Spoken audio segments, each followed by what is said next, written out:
ఓం శుభంకర్యే నమః. నిఖిల శ్రేయోదాయని సర్వకార్య సిద్ధిప్రద పరబ్రహ్మస్వరూపిణి శుభంకరీ నమోస్తుతే.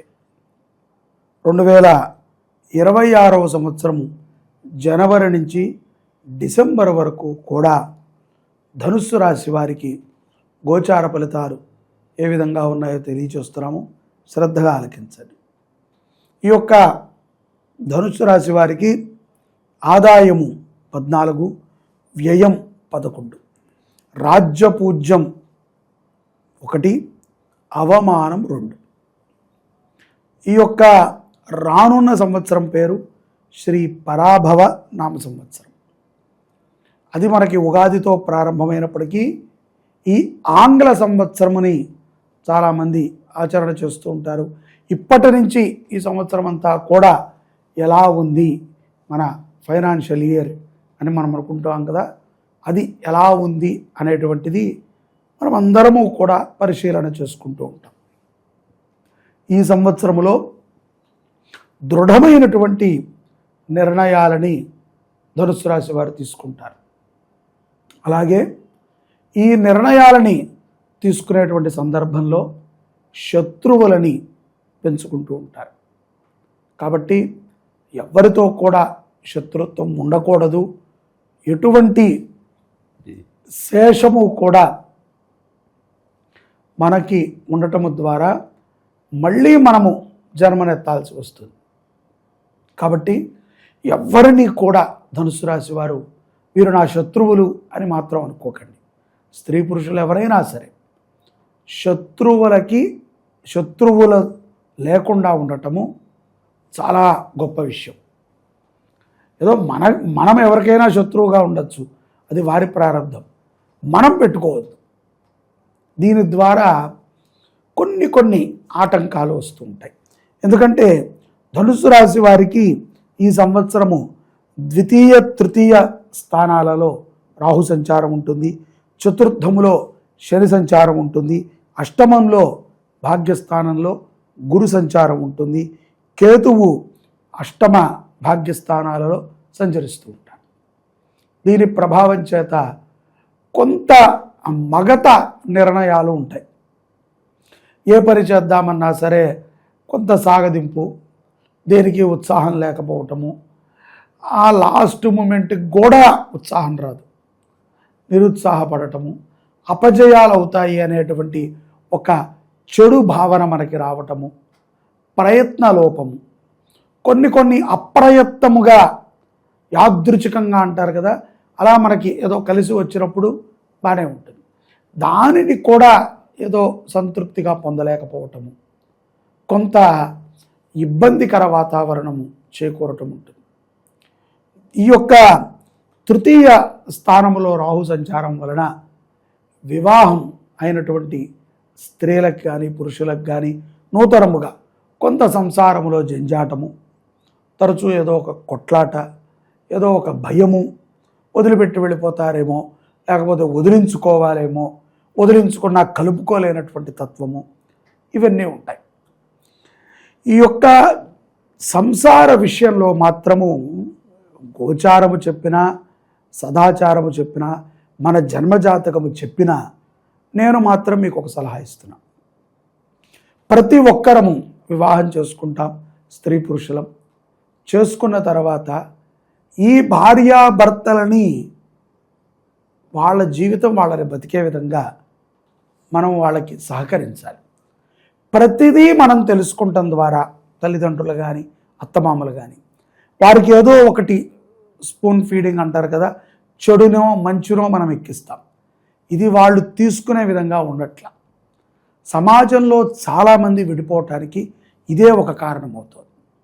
కాబట్టి వాళ్ళు ఇండివిజువల్గా బతకటానికి, వాళ్ళు కష్టపడి పైకి రావటానికి మనము తోడ్పడాలి తప్ప నిరంతరము మనం వాళ్ళపైన నిఘా పెట్టి ఇవాళ ఎక్కడికి వెళ్ళారు, ఇవాళ ఏం జరిగింది, రేపు ఏం జరగబోతోంది, ఇలా అయితే కష్టము, నాకు అక్కడికి వెళ్ళాక ఫోన్ చెయ్యి, ఇవన్నీ మనం చెప్పకూడదు. వాళ్ళ జీవితాన్ని వాళ్ళకి సాఫీగా సాగే విధంగా చూడాలి. ధనుస్సు రాశి జాతకుల్లో సంసారపరమైనటువంటి సమస్యలు వచ్చినప్పుడు దయచేసి భార్యాభర్తలు ఇద్దరూ కూడా మీరు మాట్లాడుకోండి. మీరు ఒక నిర్ణయానికి రండి. మీ నిర్ణయాన్ని తప్పనిసరిగా పెద్దలు గౌరవిస్తారు. అంతే తప్ప మా అక్క చెప్పింది, మా అమ్మ చెప్పింది, మా మామగారు చెప్పారు, లేదా మా బాబాయ్ చెప్పాడు, మా అన్నయ్య చెప్పాడు అని ఈ సాకులు చెప్పదు. ఒకళ్ళు చెప్పారు అని మాత్రం మీరు ఏ నిర్ణయాన్ని తీసుకోకండి. అలా మీ ఇండివిజువల్ నిర్ణయంతో సంసారాన్ని నిలబెట్టుకోవచ్చు. అలాగే ఈ యొక్క ఇండివిజువల్ నిర్ణయంతో సంపదని కూడా వృద్ధి చేసుకోవచ్చు. వ్యాపారస్తులు కూడా సొంత నిర్ణయాలతో వ్యాపారం చేయండి. ఎవరినో పార్ట్నర్షిప్ను పెట్టుకుంటాం, ఎవరో అడిగి వాళ్ళు చెప్పిన తర్వాత నేను చేస్తాను అని మాత్రము ధనుసు రాశి వారు అనుకున్నారా, నష్టపోతారు. సమయము వృధా, మీరు అనుకున్నది సాధించలేరు. తిరిగి మళ్ళీ కిందకు వస్తారు.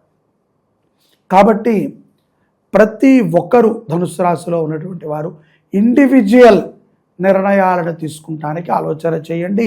ఈ 2026లో శుభ ఫలితాలను చూస్తారు.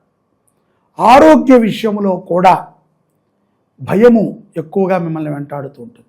ఏదో అయిపోయింది, అమ్మో ఆయాసం వస్తుంది, అమ్మో నీరసంగా ఉంది, లేకపోతే నాకు ఏదో జరిగిపోతుంది అని మీరు భయపడిపోయి ఇప్పుడు ఎవరెవరికో చెప్పేసుకుని తొందరగా కొంత అనారోగ్య సమస్యలని కూడా పెంచుకుంటారు. భయపడకండి. ఇండివిజువల్ నిర్ణయాలు, సొంత నిర్ణయాలు, నాకు అంత తెలివితేటలు లేవండి, సొంత నిర్ణయాలు తీసుకునేంత బుద్ధి లేదు, నాకు అంత ఆలోచన జ్ఞానము లేదు అనుకుంటే తల్లిదండ్రులను అడగండి. అంతే తప్ప ఎవరిని పడితే వాళ్ళని అడిగి మీరు ఇబ్బంది పడి వారిని ఇబ్బంది పెట్టి వారు ఏదో తెలుసో తెలియకో చెప్పినటువంటి విషయాలని ఇంప్లిమెంట్ చేసుకుని కష్టపడకండి. చిన్న వ్యాపారాలు చేసుకునేటువంటి వారికి చాలా లాభం ఉంటుంది ఈ 2026లో. అలాగే రియల్ ఎస్టేట్ రంగంలో ఉన్నటువంటి వారికి ధనము బాగా కలిసి వస్తుంది. వాక్చాతుర్యం చాలా బాగుంటుంది. ఎవరైతే గనక మోటివేషన్ వ్యవహారాలను చేస్తూ ఉంటారో అటువంటి వారికి బాగుంటుంది. స్పెక్యులేషన్స్ ద్వారా, షేర్ మార్కెట్ల ద్వారా, పెట్టుబడుల ద్వారా కూడా ధనుస్సు రాశి జాతకులు 2026లో మార్చి నుంచి మంచి లాభాలను చూస్తారు. పూర్వ రుణములని తీర్చుకునేటువంటి సంవత్సరముగా ఈ సంవత్సరం ఉంటుంది. అప్పులని చేయకండి. మధ్యవర్తిత్వం వహించేటువంటి పనులకి మీరు నాంది పలకకండి. అది ఎవరికైనా సరే, ఎటువంటి వారికైనా సరే, చాలా గొప్పవారైనా కఠిన పేదవాడికైనా సరే చేయకండి. ధర్మబద్ధమైనటువంటి నియమములతో జీవనాన్ని గనక ధనుసు రాశి జాతకులు గడపగలిగితే అపజయాలు మీ చెంతకి కూడా రావు. అలాగే కొంతమంది మిమ్మల్ని చూసి ఈర్ష్యపడేటువంటి వాళ్ళు మిమ్మల్ని చెడగొట్టడానికి మీ చుట్టూ చేరుతూ ఉంటారు. కాబట్టి మీ ఎదుగుదలనే మీరు హస్త్రంగా మార్చుకుని మీ కష్టాన్ని, మీ మేధశక్తిని, మీ బుద్ధిని ఒక ఆయుధంగా మార్చుకుని మిమ్మల్ని మీరు నిరూపించుకునేటువంటి సంవత్సరమే 2026వ సంవత్సరం, శ్రీ పరాభవనామ సంవత్సరం.